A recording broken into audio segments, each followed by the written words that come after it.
Assalamualaikum warahmatullahi wabarakatuh. Selamat siang dan salam sejahtera bagi kita semua.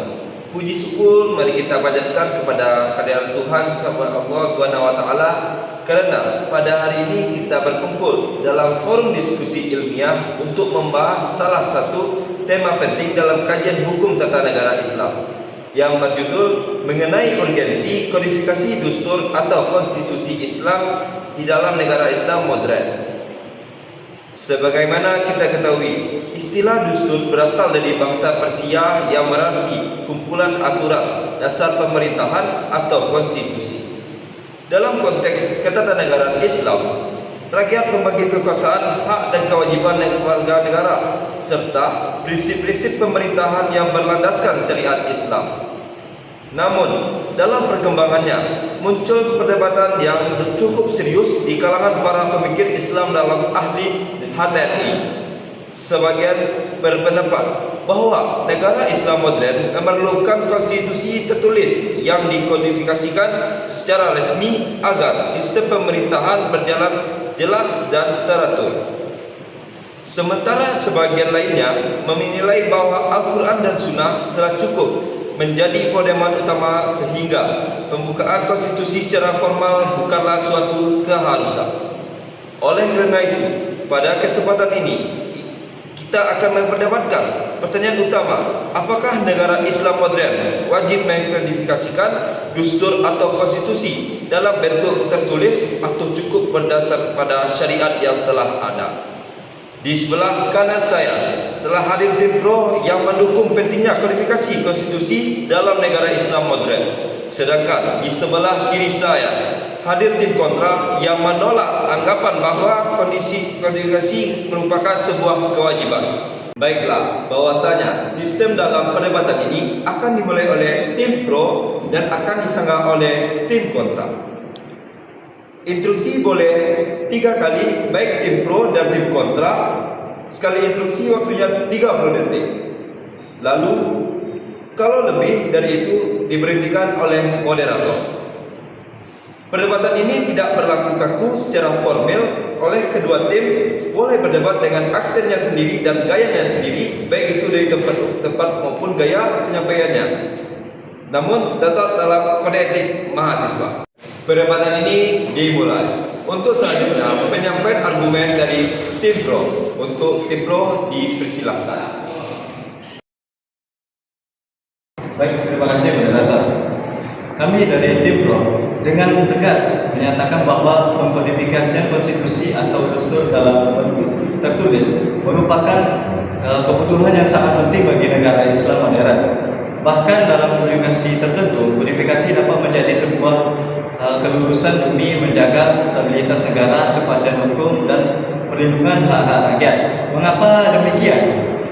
Karena realitas masyarakat modern sangat berbeda dengan masyarakat pada masa awal Islam. Saat ini negara memiliki sistem birokrasi yang kompleks, jumlah penduduk yang besar, hubungan internasional yang luas, serta persoalan hukum yang semakin beragam. Dalam kondisi seperti ini, negara memerlukan aturan tertulis yang jelas agar tidak terjadi kekacauan dalam penyelenggaraan pemerintahan.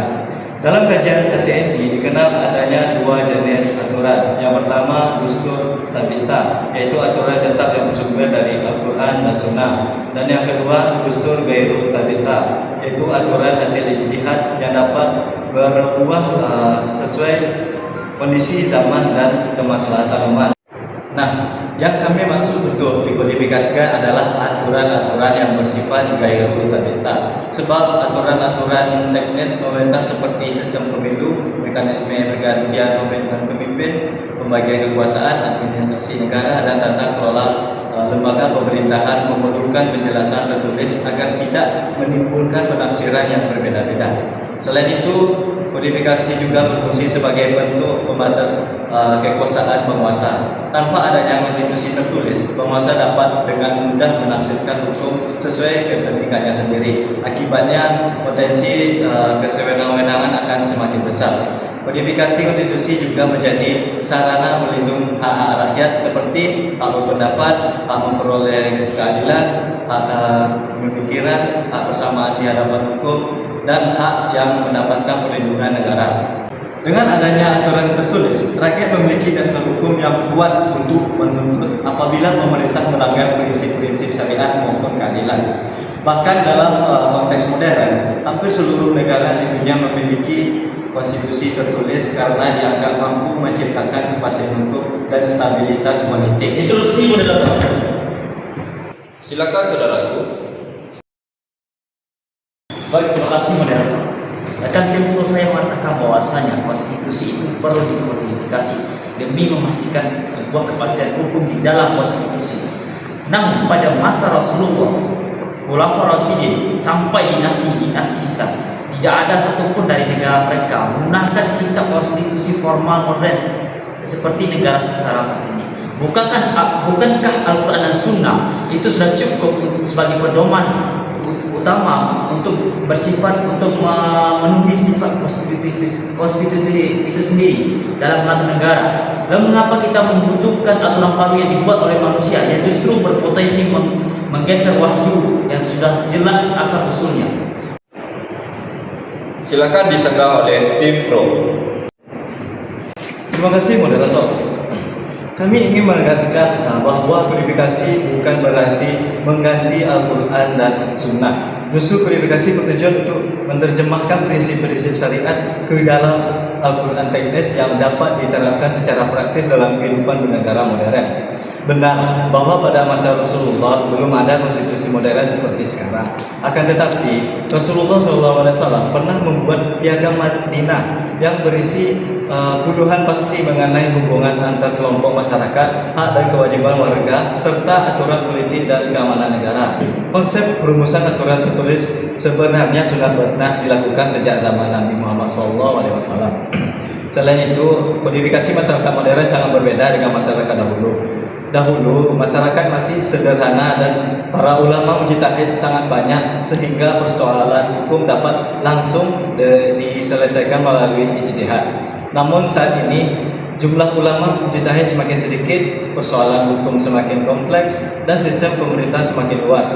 Jika ada aturan tertulis yang jelas, maka akan terjadi perbedaan penafsiran hukum, ketidakpastian administrasi, konflik kewenangan, bahkan penyalahgunaan kekuasaan. Oleh sebab itu, kodifikasi menjadi alat penting untuk menjaga stabilitas negara dan memastikan prinsip syariat tetap berjalan sesuai tujuan utamanya, yaitu mewujudkan kemaslahatan umat. Terima kasih tim pro untuk sanggahannya. Untuk selanjutnya, argumen dari tim kontra dipersilakan. Baik, terima kasih moderator. Kami dari tim kontra tetap berpegang teguh pada argumen kami, yaitu berpendirian bahwa kodifikasi konstitusi secara formal bukanlah suatu kewajiban dalam Islam. Islam pada hakikatnya telah memiliki sumber hukum yang sempurna, yaitu Al-Quran dan Sunnah. Kedua sumber ini telah mengatur prinsip-prinsip dasar kehidupan bernegara seperti keadilan, musyawarah, persamaan, perlindungan hak, dan kewajiban sebagai pemimpin.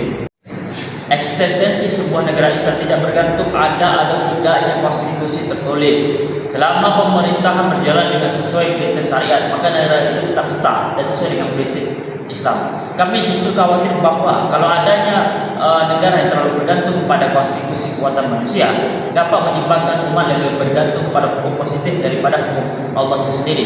Selain itu, hukum Islam bersifat fleksibel.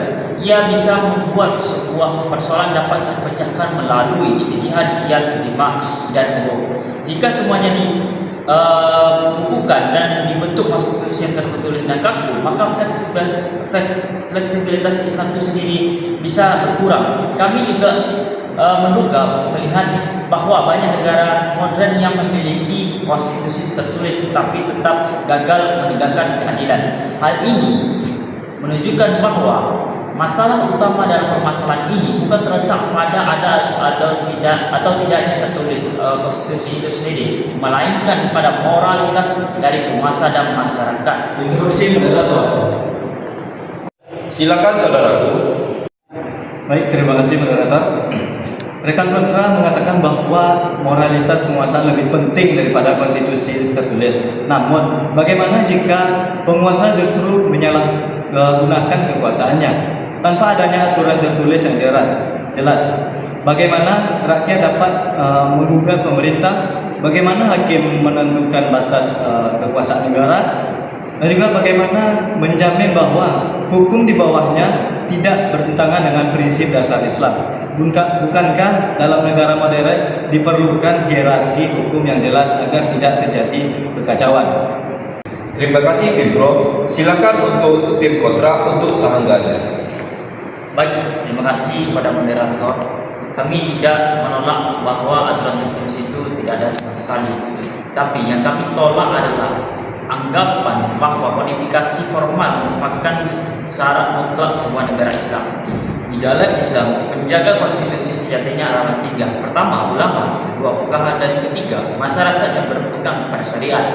Prinsip-prinsip dasar Islam sudah sangat jelas sehingga tidak perlu semuanya dituankan kepada bentuk konstitusi modern. Selain itu, sejarah menunjukkan bahwa banyak pemerintah Islam mampu berjalan tanpa sistem konstitusi tertulis sebagaimana negara modern saat sekarang ini. Jadi, inti dari negara Islam bukanlah dokumen konstitusinya, melainkan sejauh mana syariat benar-benar dijalankan dalam kehidupan bernegara. Baik, kami ingin menambahkan bahwa kodifikasi bukan bertujuan membatasi syariat, tetapi justru memperjelas penerapannya. Dalam negara modern, terdapat lembaga legislatif, lembaga yudikatif, lembaga eksekutif, hubungan internasional, serta hak-hak warga negara yang sangat kompleks. Tanpa aturan tertulis yang sistematis, maka penyelenggaraan negara akan berjalan tidak terarah. Kodifikasi juga membantu menciptakan kepastian hukum, mencegah konflik kewenangan, menjaga stabilitas politik, dan memberikan perlindungan kepada kelompok minoritas.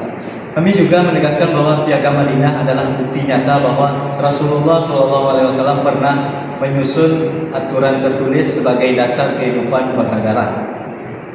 Baik, kami menghormati pendapat dari tim Pro, tetapi kami juga berpandangan bahwa konstitusi tertulis hanya alat, bukan inti dari negara Islam. Apabila masyarakat dan penguasa tidak berpegang pada nilai-nilai Islam, maka konstitusi sehebat apapun tidak akan mampu menciptakan keadilan. Karena itu, pembinaan moral, ketakwaan, dan penguatan pemahaman agama harus menjadi prioritas utama.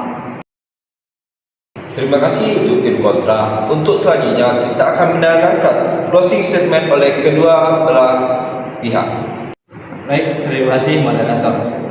Sebagai penutup, kami dari tim Pro, kami kembali menegaskan bahwa kodifikasi dustur sangat penting dalam negara Islam modern.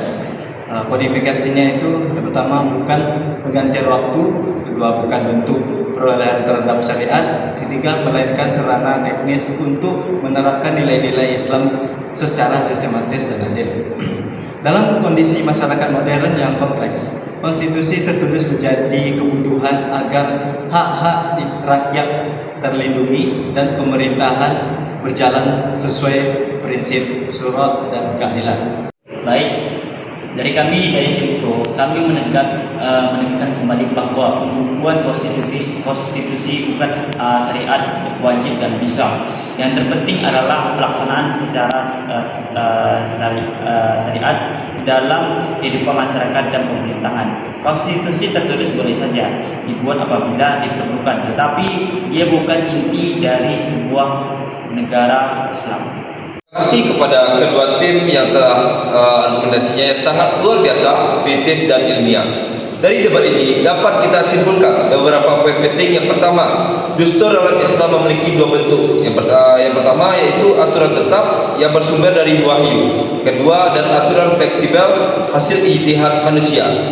Tim Pro menilai bahwa kodifikasi konstitusi penting untuk menciptakan kepastian hukum, melindungi hak rakyat, dan membatasi kekuasaan pemerintah.